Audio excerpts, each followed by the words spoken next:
There are some that believe all wars can be avoided, but the history of humanity belies that position. History demonstrates humanity going to war for diverse reasons, including acquisition of territory, of slave labor, over religious differences, and, in all too many cases, genocide. Self-defense is another reason for warfare, often unavoidably in response to aggression. Nonetheless, many of history's armed conflicts may have not happened had cooler heads been allowed to prevail. In several instances, the short-sighted resolution of one conflict laid the groundwork for future wars, especially in the case of imperial ambitions.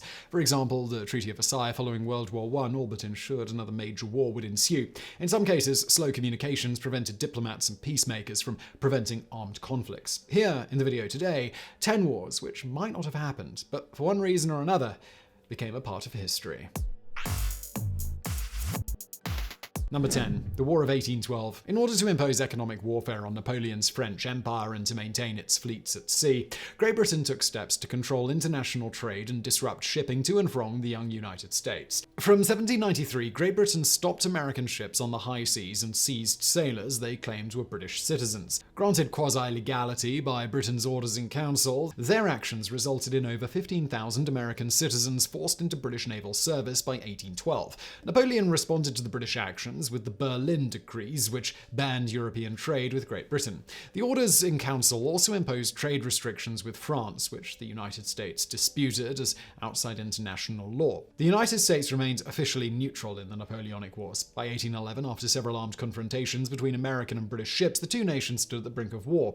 Also inflaming war passions in America was the desire by some to seize British Canada. Britain supported the Indian tribes along the American frontier, further enraging the Americans. In 1812, after long negotiations, the British government rescinded the Orders in Council, answering the majority of America's diplomatic demands. A ship dispatched to America carrying the news that war had been avoided arrived in York in July 1812 under a flag of truce. There it learned the United States had declared war in June. 3 days after its arrival, it departed for Halifax carrying the former British ambassador to America as well as a copy of the Declaration of War. Had the Orders in Council been repealed just weeks earlier, the War of 1812 could have and likely would have been avoided through further negotiations over the remaining issues in the dispute. Number 9. The Vietnam War. During the Second World War, the Japanese took advantage of the collapse of France in Europe to seize most of its Southeast Asia colonial possessions. The Vietnamese were no more welcoming to their Asian masters than they had been to their European rulers. Guerrilla warfare against the Japanese occupation continued to the end of the war. The Viet Minh, with support from the United States, China, and the Soviet Union,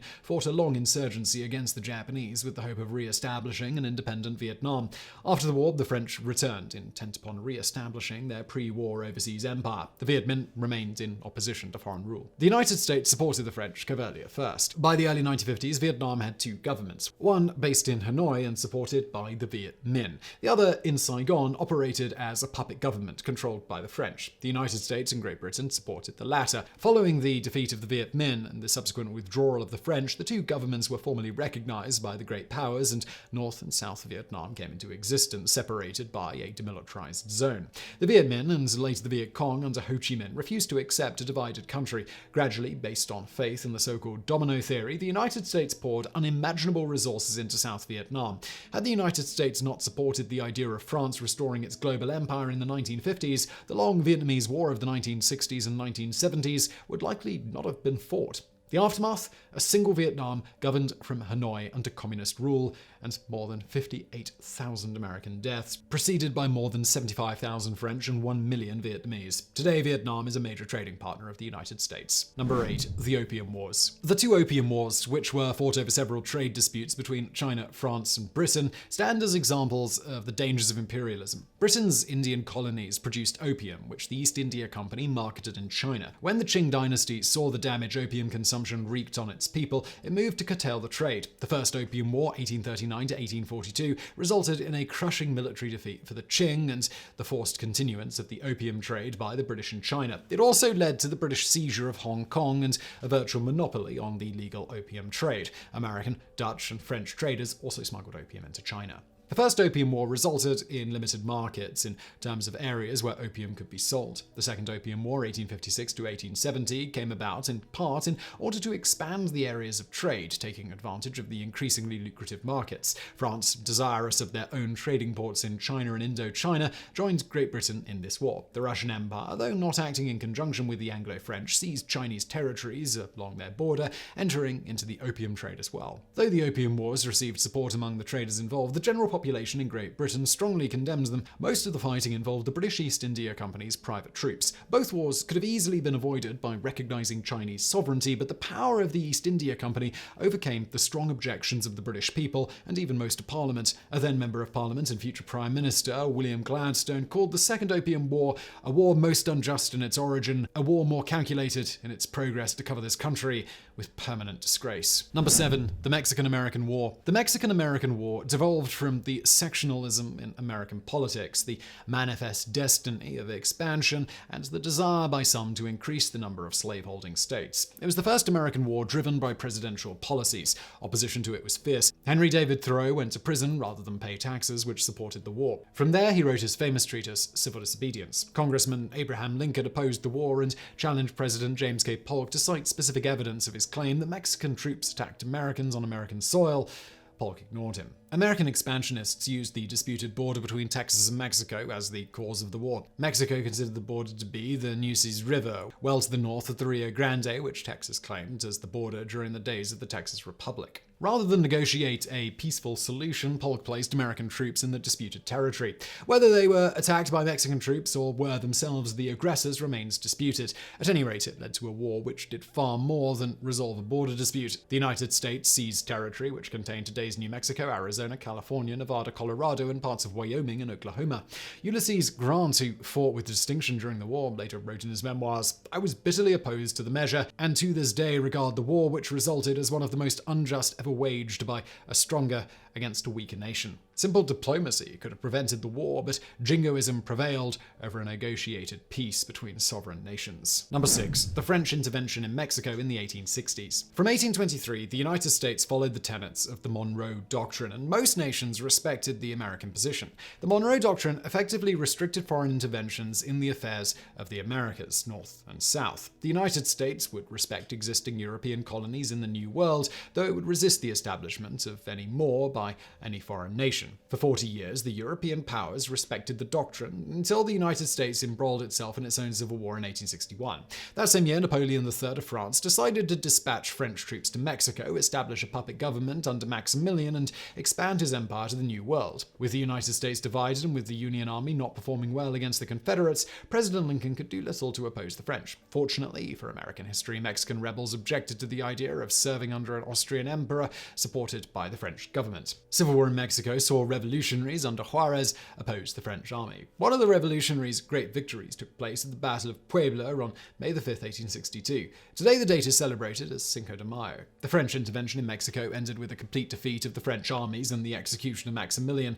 Had the Americans not been involved in the Civil War, it likely would have never happened. Napoleon could not risk war with the Americans and Mexicans on the other side of the Atlantic, especially considering the British may have intervened as well. About 14,000 French and over 80,000 Mexicans and American mercenaries were killed in the War of Opportunity, which was launched by the French despot. It ended in 1867 with American troops and ships poised to intervene, enforcing the demands of the Monroe Doctrine. Number 5. The Second World War. American President Woodrow Wilson described World War I as the war to end all wars. The American boys who marched off to war in 1917 may well have believed that. The treaty, which formally ended the war, though, all but ensured another war for supremacy in Europe. The punitive nature of the Treaty of Versailles issued harsh reparations on the former German Empire.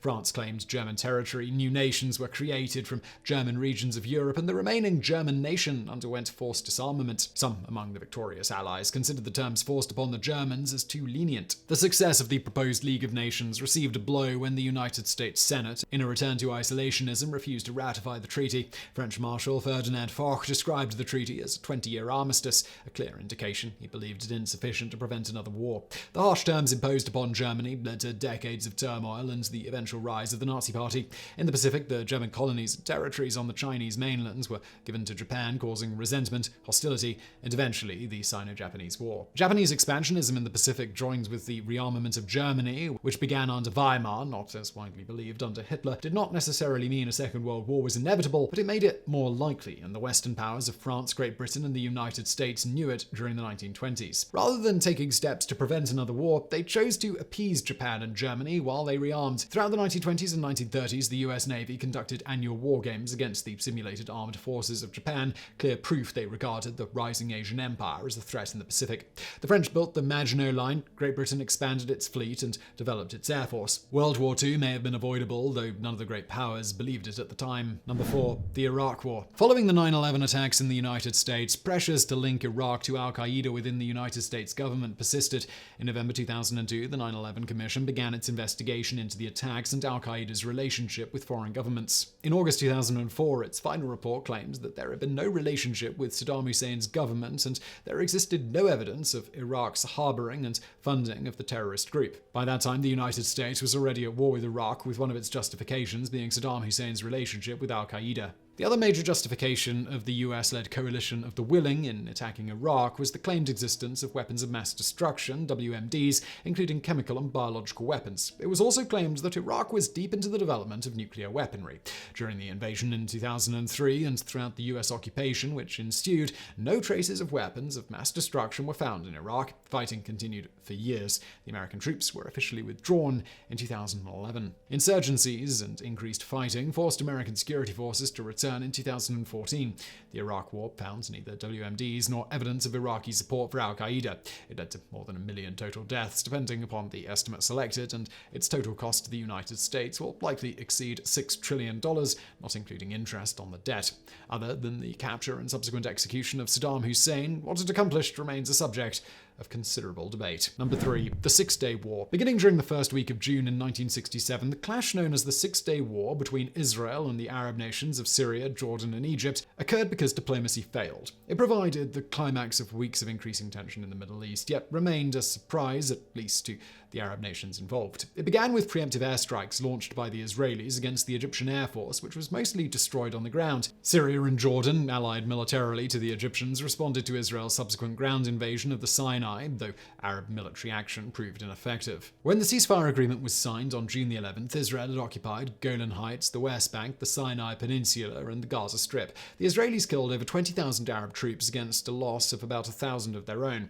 The speed and extent of their victory over the three Arab nations stunned the world. All the areas captured during the war remain major points of dispute more than 50 years later. It has been said that the world is still living in the 7th day of the Six-Day War. The immediate cause of the conflict had been the Egyptian announcement of the closure of the Straits of Tiran to Israeli shipping. The Egyptians closed the straits based in part on false information received from the Soviet Union of Israeli intentions. Revelation the information was false, and quick action by the United Nations and other countries could have removed the stated cause of the war, though whether it could have been completely avoided is questionable given the long-standing hostility between the parties involved. It led to subsequent conflicts, including the 1973 Yom Kippur War and continued terrorism and counter-terrorism throughout the region. Number 2. World War I. In 1914, the Tsar of Russia, the King of Great Britain, and the German Kaiser were all cousins, sharing Queen Victoria as their grandmother. Personal relationships did not counter the desire for global empires among the great nations of Europe. Even tiny Belgium had imperial ambitions in Africa, while the Netherlands held colonies in the Pacific, the Caribbean, and Africa. The need for protection triggered the spate of alliances and counter-alliances among the European powers, which eventually affected even remote Japan. Those alliances were triggered by the assassination of Archduke Franz Ferdinand in 1914, and the European powers began mobilizing massive armies as demanded by their various treaty obligations. Yet that did not make war inevitable. Last-moment diplomatic maneuvers in the European capitals involving the French, British, Russian, and German representatives struggled to avert the looming disaster, which promised to be the biggest conflict on the continent since the days of Napoleon. At the end of July, Germany received assurances that Great Britain would not come to the aid of the French should the latter attack the Germans. France France, though, allied with Russia, responded to German attacks on the east, and what had been a wholly preventable war exploded across the continent. Until 1914, the European press referred to the Napoleonic Wars as the Great War. They soon applied that appellation to the conflict, which raged for 4 years, accomplished relatively little, and led to the overthrow of two cousins, Kaiser William and Tsar Nicholas II. The first went into exile, the second lost his life, executed with his family by Bolshevik revolutionaries. Number 1. The American Revolutionary War. Only about a third of American colonists supported the rebellious attitude of the Sons of Liberty, and others opposing the policies of Parliament regarding colonial administration.